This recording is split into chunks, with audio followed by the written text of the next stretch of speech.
अधो नवमोऽध्यायः। नारद उवाच गुणानां लक्षणं ताद भवदा कथितं किल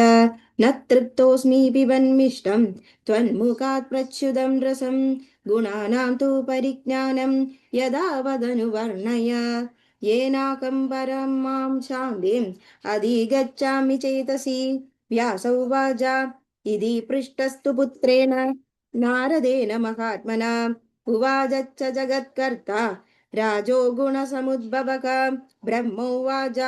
शृणु नारद वक्ष्यामि गुणानां परिवर्णनं सम्यक् नाहं विजानामि यदा मदि वदामि ते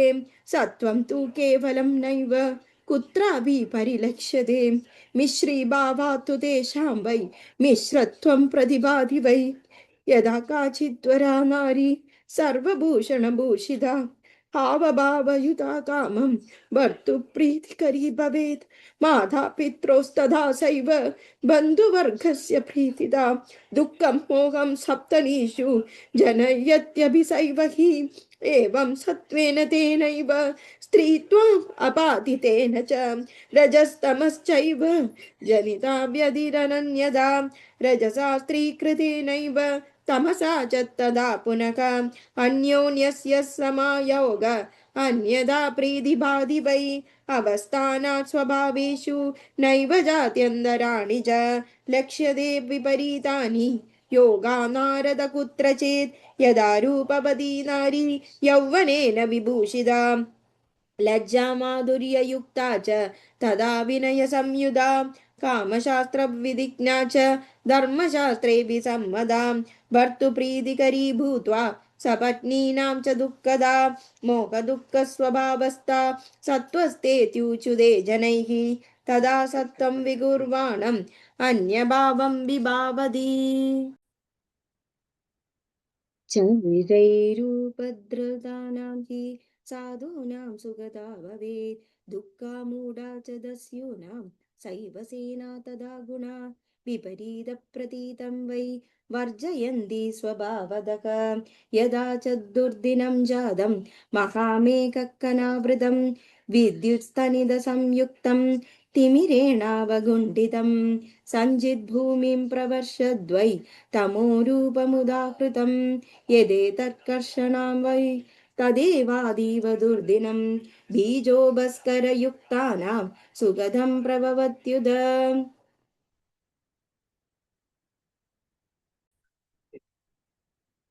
अप्रच्छन्नगृहाणां चतुर्भागानां विशेषतः तृणकाष्ठगृहीतानां दुःखदं गृहमेतिनं प्रोषितभर्तृकाणां वै मोहदं प्रवदन्त्यपि स्वभावस्था गुणा सर्वे विपरीता भिवान्ति मे लक्षणानि पुनस्तेषां शृणुपुत्र ब्रवीम्यहं लघुप्रकाशकं सत्त्वं निर्मलं विशदं सदा यदाङ्गानि लघून्येव नेत्रादीनीन्द्रियाणि च निर्मलं च तदा चेदो गृह्णादि विषयानदान् तदा सत्त्वं शरीरे वै मन्दव्यं च समुत्कटं जृभां स्तम्भं च तन्द्रां च चलं चैव रजः पुनः यथा तदुत्कटं जातं देहे यस्यश्च कस्यचित् कलिं मृगयदे कर्तुं गन्तुं ग्रामान्तरं तदा चलञ्चित्तश्च सोऽध्यर्थं विवादे चोद्यतस्तदा गुरुमावरणं कामं तमो भवति तद्यदा तदाज्ञानि गुरूण्याशु प्रबद्धद्यावृतानि च इन्द्रियाणि मनःशून्यं निद्रां नैवाभिजाञ्चति गुणानां लक्षणान्येवं विज्ञेयानिह नारद उवाच विभिन्नलक्षणां प्रोक्ताः पितामहगुणास्त्रयः कथमेकत्र संस्थाने कार्यं कुर्वन्ति शाश्वतम् परस्परं मिलित्वा हि विभिन्ना शत्रवः किल एकत्रस्था कथं कार्यं कुर्वन्तीति वदस्व मे ब्रह्म उवाच शृणु पुत्र प्रवक्ष्यामि गुणास्ते दीपवृत्तयः प्रभीदपश्च यदा कार्यं प्रकरोत्यदर्थदर्शनं वर्तिस्तैलं यदाचिच्छ विरुद्धाश्च परस्परं विशुद्धं हि तदा तैलम् अग्निना सह सङ्गरं तैलं वर्ति विरोध्येव पावकोऽपि परस्परम् एकत्रस्तदा पादार्थानां प्रकुर्वन्ति प्रदर्शनं नारद उवाच एवं प्रकृतिजा प्रोक्ताः गुणा सत्यवती सुत विश्वस्य कारणं ते वै मया पूर्वं यथा श्रुतम् इत्युक्तं नारदेनाथ मम सर्वं सविस्तरं गुणानां लक्षणं सर्वं कार्यं चैव विभागशः आराध्या परमा शक्तिर्यया सर्वमिदं तदं सुगुणो निर्गुणा चैव कार्यभेदे सदैव हि अकर्ता पुरुषः पूर्णो निरीहः परमो व्यय करोति एषा महामाया विश्वं सदसदात्मकं ब्रह्मा विष्णुस्तदा रुद्रः सूर्यचन्द्रस्य जीपतिः अश्विनौ वसवस्त्वष्टा कुबेरो यादसाम्पतिः वह्निर्वायुस्तदा पूषा सेनानीश्च विनायकः सर्वे शक्तियुधा शक्ता कर्तुं कार्याणि स्वानि च अन्यदा तेऽप्यशक्ता वै प्रस्पन्दितुमनीश्वराः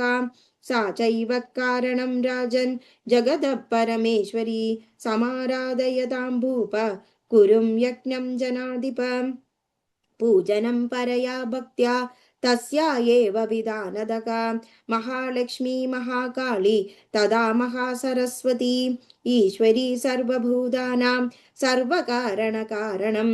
सर्वकामार्थदा शान्ता सुखसेव्या दयान्विता नामोच्चारणमात्रेण वाञ्छितार्थः फलप्रदा दैवैरादादिदा पूर्वं ब्रह्म विष्णुमहेश्वरैः मोक्षकामैश्च विविधै तापसैर्विजितात्मभिः अस्पष्टम् अभियन्नाम प्रसङ्गेनाभिभाषितं ददाति वाञ्छितानर्थान् दुर्लभानपि सर्वदा ऐ ऐ इति भयार्थेन दृष्ट्वा व्याघ्रादिकं वने बिन्दुहीनम् अपीत्युक्तं वाञ्छितं प्रददाति वै तत्र सत्यव्रतस्यैव दृष्टान्तो नृपसत्तम प्रत्यक्ष एव चास्माकं मुनीनां भावितात्मनां ब्राह्मणानां सामजेषु तस्योदाहरणं बुधैः कथ्यमानं मया राजन् श्रुतं सर्वं सविस्तरम् अनक्षरो महामूर्खो नाम्ना सत्यवदो द्विजः श्रुत्वाक्षरं कोलमुखात् समुच्चार्य स्वयं तदक बिन्दुहीनं प्रसङ्गेन जातोऽसौ विबुधोत्तमः